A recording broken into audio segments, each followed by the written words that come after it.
reception's light. Yeah. Braley said he's going to be there. Who is? Braley. Braley, right. I said, there's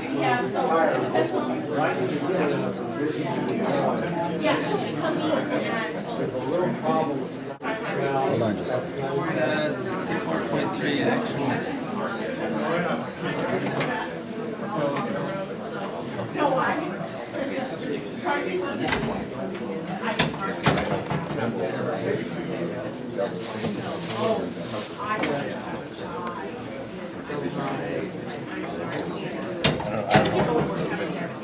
Yeah. Feedback in a very favorable way. So that we don't have anything documented yet. I do.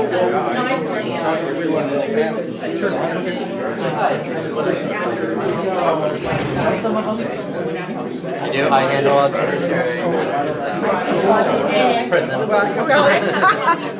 So I told you they were working on that. Solicitors because passed away. And you know, a lot of, I've been the solicitor. We are working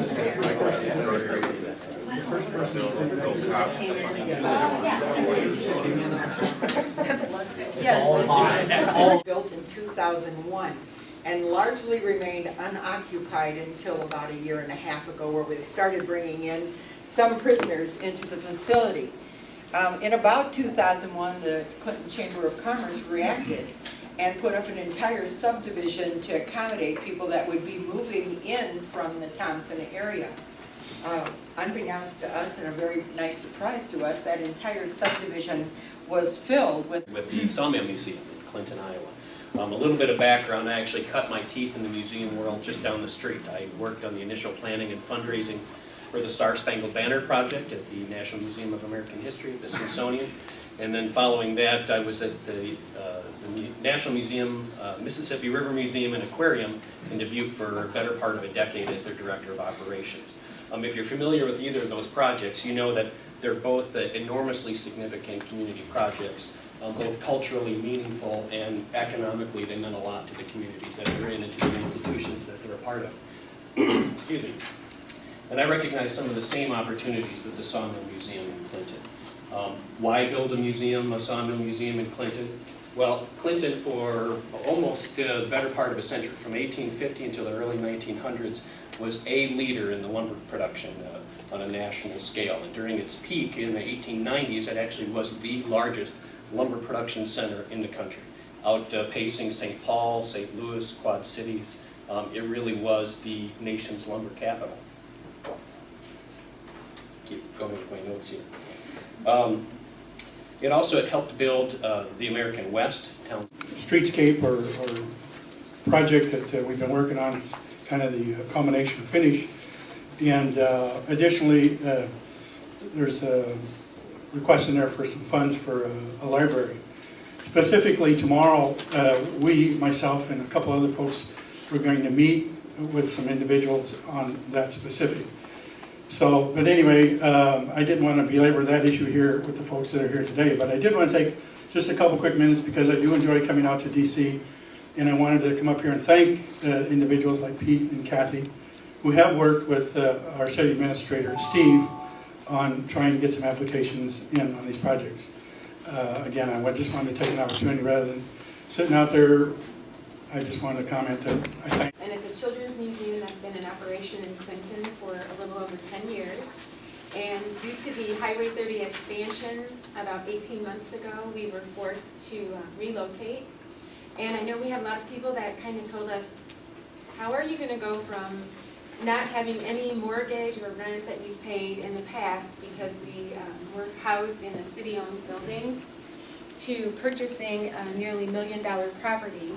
But we undertook that challenge and we are fully operational at our new location. And we are proud to report that in a little over a year, we've had more than 32,000 visitors come to the Children's Discovery Center. And they have come from 32 states. Thank you. Hi, Senator Grassley. Which family are you with here? He's our cousin. He wants to be in. Sorry about that. Good to see you. This is our son's family. Good to see you. Good to see you. I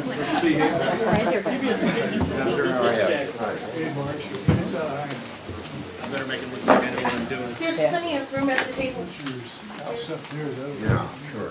Don't be bashful. Senator, we might hear you better. Well, we're a part of the Association of Children's Museums, and we are geared. Museums, not, oh, I'm sorry, I was thinking of the troubled children. It's not that at all. Well, maybe some of them that come there. We hope when they leave, they're a little more enriched and engaged. We hope. But I meant kids that had real troubles. But I'm sorry, I misinterpreted what your purpose was. Okay, like I said, we're a children's museum. We've been in operation for about 10 years, and we've recently moved and purchased a building. And we have made application to the IMLS for a Museums for America grant. And we'll be visiting with Stephen Schwartzman tomorrow on that. But just appreciate all the support with the humanities and education and, you know, opportunities for exhibits and such. Did we, if you got a grant application in again, if you didn't ask us, we wouldn't know you put it in, and we'd be glad to write a letter of support for it. Fabulous. Thank you. Yeah. Do you already have it in? Or you We do. want- It was due in November 2nd, and they'll be releasing the awards in July. Okay. There's no reason we couldn't write a letter now, is there? No, I just need all the information to who what. Listen, this girl, this intern of mine goes to Georgetown. She went back to the You know, you need to talk to Emily. What's her name? Well, my press intern. Sorry. She goes to Georgetown. She's from Cedar Falls. And so you need to talk to her if you want to find out about Georgetown. I think this is her third year at Georgetown. And she's an intern in my office. So when you go to, whether you go to college in Iowa or here, if you want to come out, if your mother will let you come out here and live for 3 months, you can be an intern. And if you want to get the information, get it off my website. You know, and the application's there. And if you make an application, tell me that I talked to you here about it. But I have 7 interns every semester. 7 in the fall, 7 in the spring, but in the summer we have so many applicants. We have 2 6-week sessions. But you got your own your own cubicle, I should say, your own telephone, your own computer, you got real work. Half of my staff are former interns. Out of 25, are you a former intern? You a former intern? These folks are going to 10 or 12 years. Well, Senator, when she met you at close-up, I had text from Senator. Senator My God. You older people heard that. I think someone was videotaping that. Oh, It's all on tape. okay. Thank you. Thank you. Working out. Yep, definitely has some abs.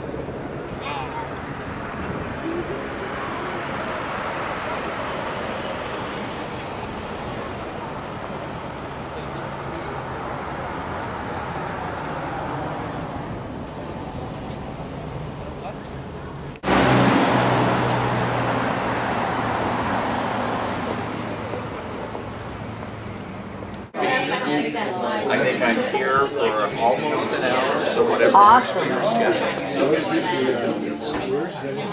That sounds great. Can we have everybody's attention?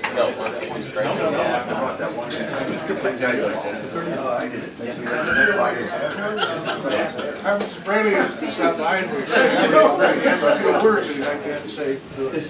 First of all, I would like Jenny Wing to put her BlackBerry away. Very busted. Welcome you on this beautiful St. Patrick's Day to your nation's capital. If we could just duplicate this weather every day, I'm sure we'd get a lot more done. Everybody would be in a good mood, but it's really one of the highlights of my year when constituents come out from the district and get a chance to talk to my staff, really get a chance to roll up their sleeves and get into the nitty-gritty of the federal policy that makes a difference in the communities where you all live. And one of the things that is a real benefit for me is all the extraordinary people I get to meet and the day-to-day work I do as the representative for Iowa's 1st District. My brother, who lives on the Cedar River north of Cedar Falls, is gone this week, and it's a good thing because the road to his house is closed. We face another flooding season in Iowa. And if you flew in over the Potomac, you got a sense that they are finally realizing what Midwestern flooding can be about. But the great thing about representing Iowa, and especially the 1st District, is I often tell my colleagues that the real beauty of Iowans is how they come together in a time of need. Yesterday, we were debating a bill in the Health Subcommittee to provide some form of health care benefits to the rescuers who went to New York after the Twin Towers collapsed and are having a lot of problems with the aftermath of what they confront.